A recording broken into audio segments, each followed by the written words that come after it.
बिस्मिल्लाहिर्रहमानिर्रहीम। अस्सलामु अलैकुम नाजरीन, सामरी कौन था और क्या उसको हजरत जिब्राइल अलैहिस्सलाम ने पाला था? सामरी का बछड़ा किस वजह से बोलने लगा था? उसने बछड़ा किस चीज से बनाया था और क्या चीज उसके मुंह में डाली कि वो बोलने लगा? और सामरी का अंजाम क्या हुआ? यही हमारी आज की वीडियो का मौजू होगा। और आज हम आपको बनी इसराइल के 70 मर कर जिंदा होने वाले आदमियों का वाकया भी सुनाएंगे। मगर वीडियो में आगे बढ़ने से पहले अगर आप हमारे चैनल पर नए हैं तो बराए मेहरबानी हमारा चैनल info@adil सब्सक्राइब करें, जहां आपको बिलखुसूस इस्लामिक हिस्ट्री और बिलउमूम दुनिया भर की मुनफरिद मालूमात पर मबनी वीडियोस मिलती रहेंगी। नाज़रीन, फ़िरौन की हलाकत के बाद बनी इसराइल उसके पंजे से आज़ाद होकर सब ईमान ले आए और हज़रत मूसा अलैहिस्सलाम को अल्लाह रब्बुल इज़्ज़त का यह हुक्म हुआ कि वो 40 रातों को कोहे तूर पर एतिकाफ़ करें। उसके बाद उन्हें किताब तौरात दी जाएगी। हज़रत मूसा अलैहिस्सलाम अल्लाह रब्बुल इज़्ज़त के हुक्म के मुताबिक कोहे तूर पर चले गए और बनी इसराइल को अपने भाई हज़रत हारून अलैहिस्सलाम के सपुर्द कर दिया। आप 40 दिन तक दिन भर रोजादार रहकर सारी रात इबादत में मशगूल रहते और इधर सामरी को बनी इसराइल को गुमराह करने का मौका मिल गया।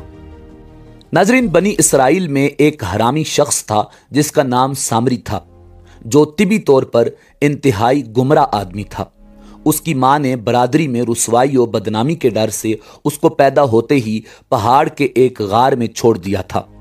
और ये अल्लाह रब्बुल इज़्ज़त का हुक्म था और वो बेहतर जानता है।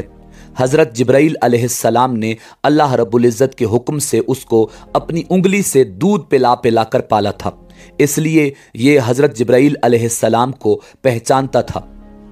इसका पूरा नाम मूसा सामरी था और हज़रत मूसा अलैहिस्सलाम का नाम भी मूसा है। मूसा सामरी को हज़रत जिब्राइल अलैहिस्सलाम ने पाला था और हज़रत मूसा अलैहिस्सलाम की परवरिश फ़िरौन के घर हुई थी। मगर अल्लाह रब्बुल इज़्ज़त की शान है कि फ़िरौन के घर परवरिश पाने वाले मूसा अलैहिस्सलाम तो खुदा के रसूल हुए और हज़रत जिब्राइल अलैहिस्सलाम का पाला हुआ मूसा सामरी काफिर हुआ और बनी इसराइल को गुमराह करके उसने बछड़े की पूजा करवाई। नाजरीन, जिन दिनों हजरत मूसा अलैहिस्सलाम कोहे तूर पर मोतकिफ थे, सामरी ने आपकी गैर मौजूदगी को गनीमत जाना और ये फितना बर्पा कर दिया कि उसने बनी इसराइल के सोने चांदी के जेवरात को मांग कर पिघलाया और उससे एक बछड़ा बनाया और हज़रत जिब्राइल अलैहिस्सलाम के घोड़े के कदमों की खाक जो उसके पास महफूज थी, उसने वो खाक बछड़े के मुंह में डाल दी तो वो बछड़ा अल्लाह रब्बुल इज़्ज़त के हुक्म से बोलने लगा। फिर सामरी ने मजमा-ए आम में ये तकरीर शुरू कर दी कि ए बनी इसराइल, हज़रत मूसा अलैहिस्सलाम खुदा से बातें करने के लिए कोहे तूर पर तशरीफ़ ले गए हैं, मगर खुदा तो खुद हम लोगों के पास आ गया है। और बछड़े की तरफ इशारा करके बोला कि यही खुदा है।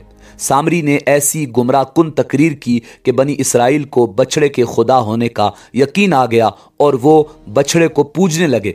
और 12,000 आदमियों के सिवा सारी कौम ने चांदी सोने के बछड़े को बोलता देखकर उसको खुदा मान लिया और उसके आगे सर बसजूद होकर उस बछड़े को पूजने लगे।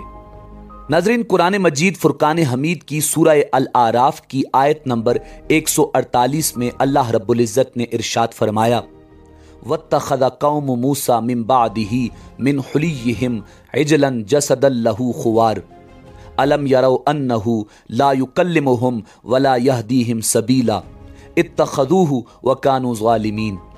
और मूसा अलैहिस्सलाम की कौम ने उनके बाद अपने जेवरों का एक बछड़ा माबूद ठहरा लिया जो कि एक कालिब था जिसमें एक आवाज़ थी।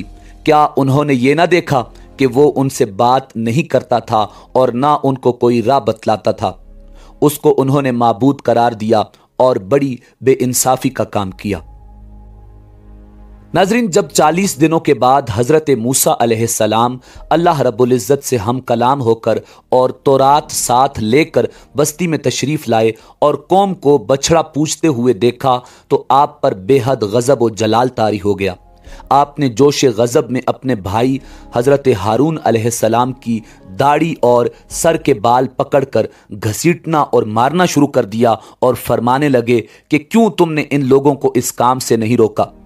حضرت ہارون علیہ السلام معذرت کرنے لگے، جیسا کہ قرآن مجید میں ہے، کہا اے میرے ماں جائے، قوم نے مجھے کمزور سمجھا اور قریب تھا کہ مجھے مار ڈالیں تو مجھ پر دشمنوں کو نہ ہنسا اور مجھے ظالموں میں نہ ملا۔ حضرت ہارون علیہ السلام کی معذرت سن کر حضرت موسیٰ علیہ السلام کا غصہ ٹھنڈا پڑ گیا۔ اس کے بعد آپ نے اپنے بھائی حضرت ہارون علیہ السلام کے لیے رحمت اور مغفرت کی دعا فرمائی۔ پھر آپ نے اس بچڑے کو توڑ پھوڑ کر اور جلا کر اور اس کو ریزہ ریزہ کر کے دریا میں بہا دیا۔ پھر اللہ رب العزت کا یہ حکم نازل ہوا کہ جن لوگوں نے بچڑے کی پرستش نہیں کی ہے وہ لوگ بچڑا پوجنے والوں کو قتل کریں۔ سامری سمیت 70,000 بچڑے کی پوجا کرنے والے قتل ہو گئے۔